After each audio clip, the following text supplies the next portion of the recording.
Bonjour. Pourquoi nous sommes aussi perturbés, aussi déstabilisés? Les personnes en témoignent de près et de loin. Un élément de réponse est qu'on nous dit que les enseignements nous disent que la continuité de la conscience n'est plus portée, n'est plus supportée, n'est plus structurée sur les collectifs. Auparavant, les sociétés, les nations, des parties du monde étaient dans une stabilité et dans une structuration qui permettait aux individus, en quelque sorte, de se garder dans un niveau de conscience, dans une tenue qui ne dépendait pas principalement d'eux. Aujourd'hui, le mélange des sangs, les changements des temps et l'évolution de la conscience spirituelle, l'évolution de notre âme divine, fait que l'invitation est de parvenir avec le temps, un temps long, un temps du devenir, à ce que chaque personne arrive à se tenir, arrive à garder un état de conscience qui est le même, comme une base, d'abord une base, pour ensuite de le développer par un travail, un effort spirituel volontaire.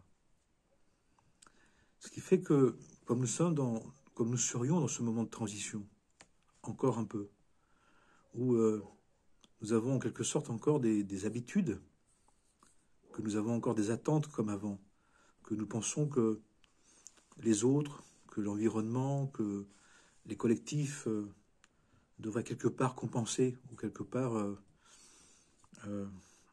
faire un peu plus à notre place, parce qu'auparavant c'était le cas. Mais on n'aurait pas encore bien pris l'habitude de se dire que nous devons nous tenir par nous-mêmes. Et puis, dans cette partie qui le sait déjà, dans cette part qui sait déjà qu'on doit se tenir par nous-mêmes, il y a une manière pour le faire, de s'approprier à sa manière. Et on voit bien que chacun et chacune essaie, et c'est bien logique et c'est bien normal, de commencer le travail d'individuation de la conscience.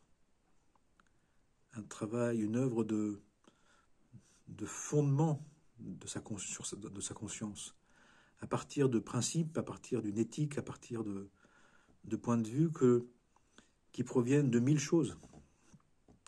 En quelque sorte, chacun et chacune, pour s'approprier personnellement une version de la vérité, une version individuelle de la vérité, empreinte à différentes philosophies, à différentes psychologies, à différentes religions, à différentes spiritualités, des parts, des idées, des concepts, pour essayer de trouver ce qui va vraiment nous convenir et ce qui va nous tenir, ce qui va nous permettre de grandir. Et au fil du temps, au fur et à mesure, de développer par notre propre travail de conscience individuelle une capacité d'être dans l'incarnation à partir de valeurs, à partir d'une éthique qui est faite de plein de choses. Alors ces choses, elles sont plus ou moins propres, pures, nettes, alignées, selon l'esprit de vérité, l'esprit solaire de vérité, on pourrait dire. On peut prendre des choses qui qui ont besoin d'être purifiés. Chaque chose, à vrai dire, a besoin d'être vérifiée, ne serait-ce que de savoir si l'éthique que l'on prend, les conceptions que l'on prend, religieuses, philosophiques, spirituelles, sont vraiment les nôtres. Auparavant, quand on était porté par les collectifs, on faisait partie d'un collectif religieux, d'un collectif national, d'un collectif régional, ou d'un collectif qui définissait en quelque sorte eh bien, notre manière de penser les choses. Mais maintenant, chacun et chacune, dans l'évolution de la conscience, doit s'individuer, doit trouver sa propre éthique, sa propre idée du bien, sa propre idée de ce que c'est d'être disciple, serviteur. Donc, ce qui fait que on voit une multitude de possibilités. Et on est dans la première phase de l'appropriation. Dans le début de la première phase de l'appropriation, nous serions où chacun essaye. On essaye les philosophies, on essaye des psychologies, des spiritualités, pour voir au fur et à mesure ce qui va vraiment nous convenir. C'est-à-dire ce qui va nous permettre vraiment d'être nous-mêmes dans le respect des principes spirituels qui garantissent une manière de prendre soin de la vie, une manière de respecter la vie, une manière de respecter le créateur de cette vie, une manière de respecter la création et les créatures, toutes les créatures. Donc c'est un temps fabuleux, c'est un temps extraordinaire, mais c'est un temps aussi qui, de fait, n'est plus stable comme avant, n'est plus sûr et certain comme il apparaissait auparavant. Alors, on voit des tentatives des uns et des autres, individuellement et collectivement, de reprendre la main, en quelque sorte, de revenir en arrière, de revenir comme avant. Et on nous dit que c'est un principe à la fois de déni et de toute puissance.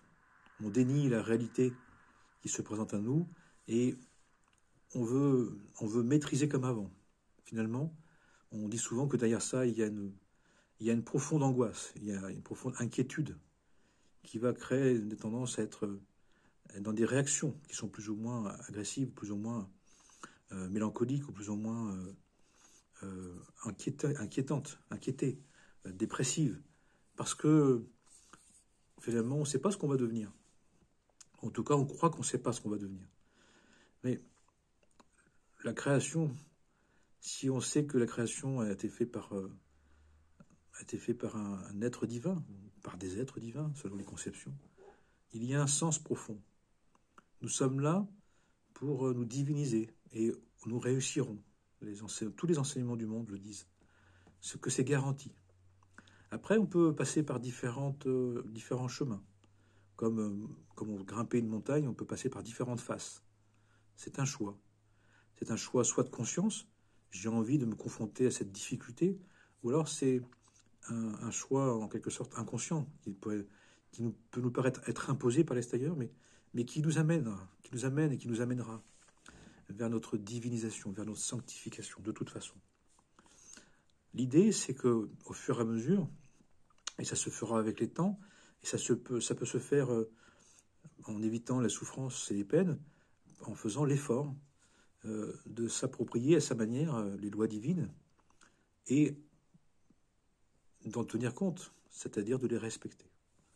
Et très étonnamment, le divin est espiègle, je trouve, et parce qu'il entretient beaucoup le paradoxe. C'est que pour devenir un être libre, il faut accepter de se conformer, de se tenir, de se fonder sur des principes qui ne peuvent pas être négociés, qui ne doivent pas être négociés.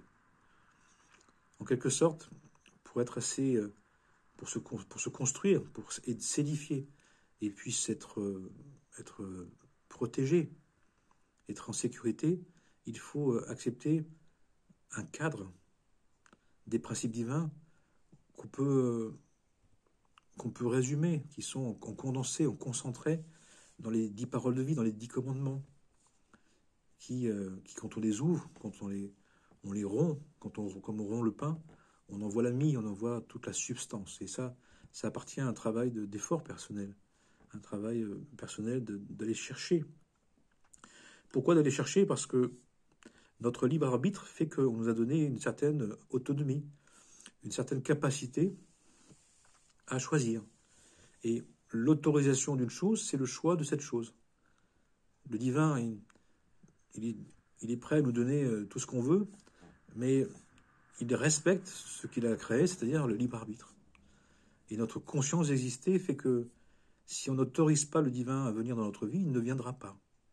Pour autant, on dit qu'il nous accompagne et qu'il attend avec nous, qu'il nous suit dans nos erreurs, dans nos errances, dans nos cheminements, dans nos projets, dans nos projections, en attendant qu'on se souvienne. Et il est garanti que chacun et chacune va se souvenir. Alors on peut se souvenir de différentes manières. On peut être réveillé de notre sommeil, ou plutôt de notre torpeur, de différentes manières. Et on ne peut que souhaiter à chacun et à chacune que ce premier réveil se fasse avec le plus de douceur, le plus de facilité, que ça soit tranquille, que ça soit doux. Mais ça peut être, à un moment donné, saisissant, ça peut être bousculant, ça peut être frappant.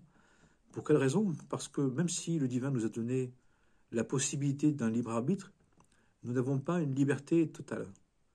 Et grâce à ça, nous n'avons pas la liberté de nous perdre définitivement. Notre libre arbitre peut nous égarer, mais on ne peut pas se perdre. Dieu nous en préserve. Et il nous est garanti, il nous est dit que de toutes les manières, que le divin, lui, ne nous oublie pas. Lui est veilleur. Il veille sur nous. Il veille sur ses enfants. Et nous sommes tous ses enfants, sans exception. Nous sommes tous ses enfants, sans exception. Même si nous n'avons pas la même place, même si nous n'avons pas la même responsabilité. L'aîné n'est pas le cadet. La fille n'est pas le fils, etc., etc. Mais chacun a sa place, chacun a son importance. Pas celle qu'il veut, pas celle qu'il se donne, mais celle que Dieu lui a attribuée, celle que nous avons à rechercher en le cherchant, en le retrouvant. Et on peut le chercher parce que nous étions déjà en Dieu. Souvenons-nous, et nous devons nous souvenir. Souvenons-nous de nous rappeler, rappelons-nous de nous souvenir que qu'en nous, il y a encore une trace, il y a encore une mémoire, il y a encore un appel secret, un appel discret, un appel profond de revenir à cette relation primordiale, à cette relation, ces retrouvailles avec le Père-Mère de tout amour, avec le Père Sagesse, la Rokma et la mère intelligence, Ima, avec Abba et avec Ima, avec Papa et Maman Dieu. Même si, bien sûr, ce sont des expressions, ce sont des formulations pour nous permettre de nous approprier une vérité tellement éternelle qu'elle nous dépasse. Et que, bien évidemment, les mots sont des habits, sont des expressions pour imaginer, pour envisager les choses. Mais ce ne sont pas des images fermées. Ce ne sont pas des... sinon, ce serait des idolâtries. Et on doit éviter. Nul ne fera image de moi. Mais pour nous approprier, nous devons avoir une certaine imagination des choses. Et chacun le fait de toute façon. Et après, on s'en défera. On n'en aura plus besoin. Mais il faut bien concevoir de cette manière, mais pas fixer, pas figer la manière de penser les choses, bien évidemment. Donc nous sommes dans ces temps-là, des temps où chacun et chacune est en train de s'approprier les vérités divines à sa manière, selon sa constitution physique, selon son tempérament, sa manière de réagir, selon son caractère, sa manière de s'affirmer, et selon son projet d'âme. Nous avons un projet d'âme. Nous venons d'une famille d'âme. Nous venons d'un des mondes divins. Nous venons d'une certaine maison des mondes divins, qui fait que chacun et chacune eh bien, vient d'un lieu divin, d'un espace dans le temps particulier.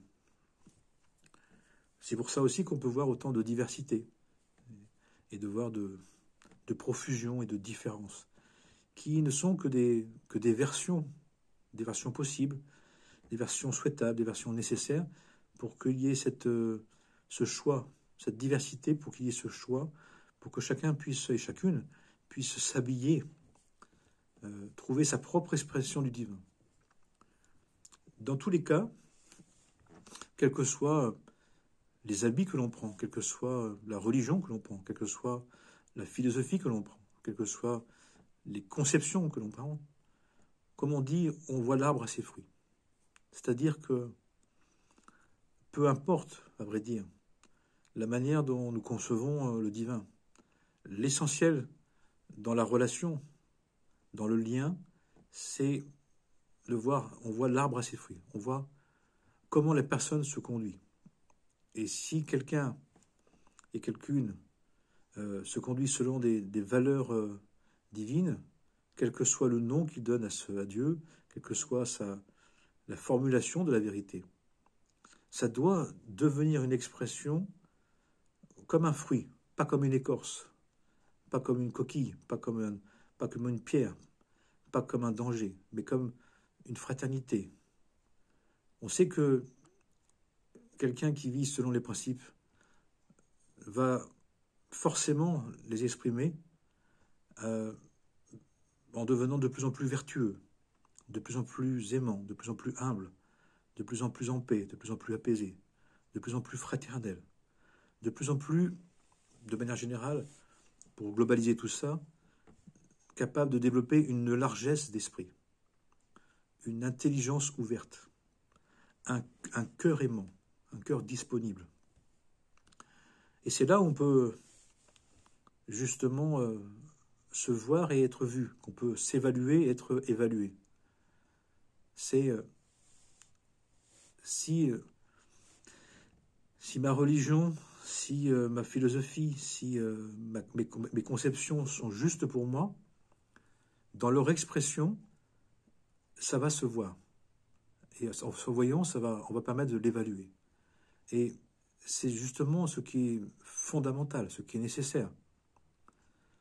Chacun a bien le droit de penser ce qu'il veut, de prendre ce qu'il veut, mais dans la relation, dans l'incarnation, c'est l'évaluation de ce que ça donne pour chacun qui va montrer la justesse ou l'injustice de ce que l'on pense. Si ce que je vis intérieurement de foi, de croyance, est juste pour moi, dans les habits, c'est-à-dire dans l'expression, ça va devenir une personne vertueuse, une personne compassionnelle, une personne miséricordieuse, une personne apaisante, une personne pour le bien, qui a une volonté de bien pour tous, une personne qui veut la fraternité, qui est capable d'accepter que l'autre ait besoin d'autre chose, qui ait ses propres besoins, de la tolérance, du respect mutuel, de la bienveillance mutuelle, de l'amour fraternel. Si ce n'est pas le cas, eh bien nous devons nous poser des questions.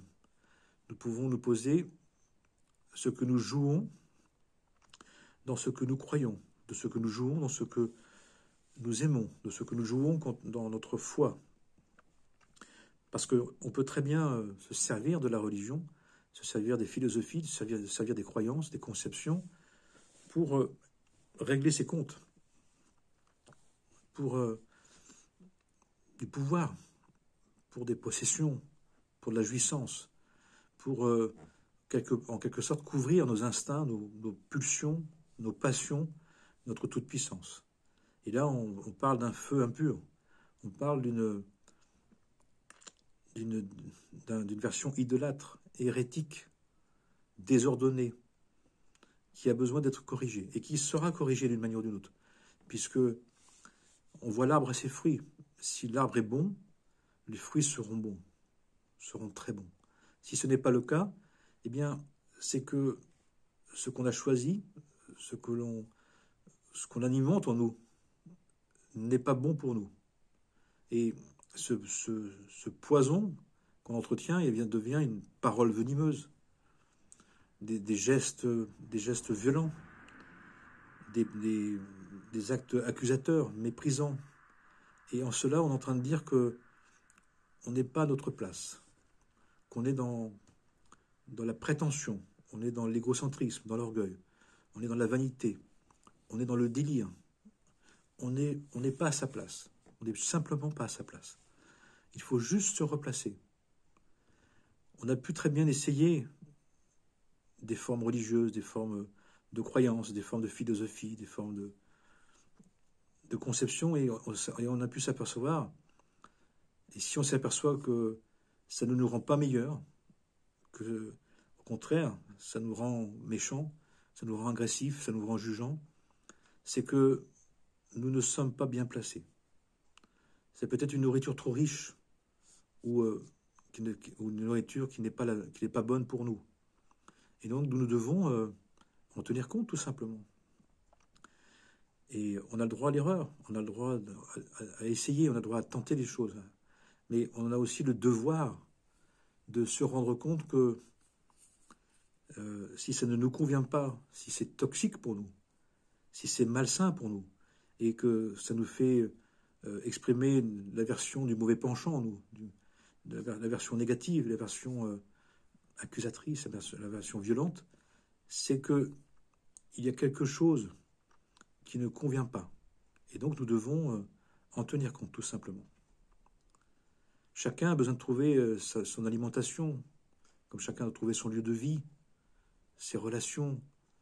Nous sommes des êtres divins qui avons besoin de nous ajuster dans chaque chose pour être bien,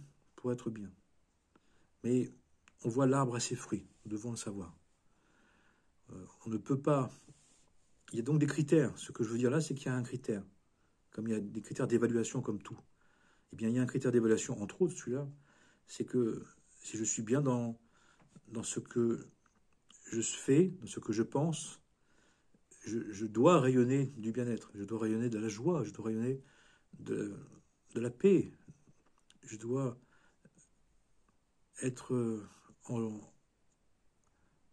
tranquille, je dois être bien, je dois être aimant, miséricordieux, compassionnel.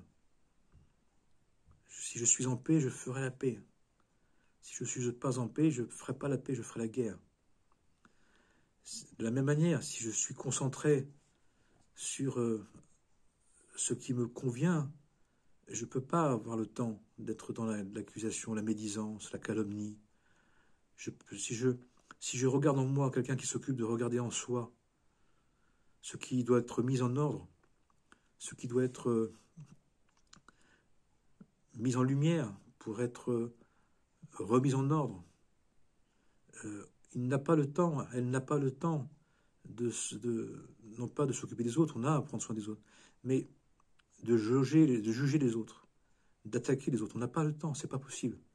Si on est concentré sur son travail spirituel, sur l'œuvre, la plus grande œuvre qui soit, c'est de se diviniser, de se sanctifier, il y a un tel travail spirituel, il y a une telle ampleur d'œuvres,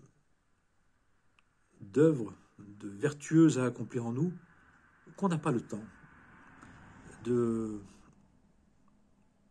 regarder, de dire, et des aspects négatifs. Là, c'est plus possible, ce n'est pas possible par rapport à ça. Et nous devons le savoir. Donc ça nous donne aussi un autre indice. Quelqu'un qui est sincèrement concentré à se perfectionner, à se purifier pour se perfectionner, pour accomplir sa version divine, il n'a pas de temps à perdre. Il n'a plus envie de passer du temps à s'agacer ou à s'énerver. Non.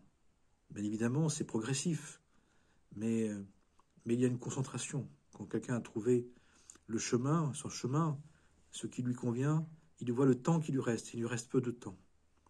Puisqu'on met beaucoup de temps à venir, on met encore plus de temps à vraiment chercher, et quand on a trouvé, eh bien, on voit le très peu de temps qu'il nous reste pour nous accomplir. Donc, bien évidemment, ça fait qu'on se concentre. On se concentre véritablement sur l'essentiel, sur l'essence de nous-mêmes. Il y a des priorités. C'est comme ça. Tout ça pour nous dire que donc, on est dans des temps comme ça, qui sont des temps fabuleux, qui sont des temps difficiles, qui sont des temps éprouvants, parce que chacun maintenant est poussé individuellement à trouver le centre divin en lui-même, de trouver le temple intérieur, le sanctuaire du cœur, et qui fait qu'au fur et à mesure d'évidence, eh bien, la personne maintenant habitant en son sanctuaire du cœur avec le divin, ayant une union, une communion quotidienne avec le divin, eh bien, de fait, devient fraternel, de fait, devient miséricordieux, de fait, devient compassionnel, de fait, et dans un respect mutuel. Puisque quelqu'un qui est véritablement lui-même va avoir envie que les autres soient eux-mêmes à leur manière, selon les besoins que chacun a. Mais quels que soient les moyens, quelles que soient les formes, quelles que soient les options, dans la relation, ça va se vérifier. Donc il suffit de regarder comment nous sommes dans la relation pour voir si ce que nous faisons, si ce que nous cherchons nous convient. Si ce n'est pas le cas, nous devons nous poser des questions. Nous devons nous interpeller nous-mêmes. Est-ce que je suis dans des croyances, dans les bonnes croyances, dans le bon dialogue avec Dieu, dans la bonne recherche? La bonne, c'est celle qui est bonne pour moi. C'est celle qui fait que je passe de l'humano-animal, ou l'animal humain, à l'être humano-divin. Que je sors de mes animalités. Que je sacrifie chaque jour sur l'autel du cœur, sur l'autel extérieur du cœur, les passions, les instincts, les pulsions, pour me diviniser. Qui fait que dans la relation, eh bien, je suis heureux de voir chacun et chacune s'accomplir à sa manière.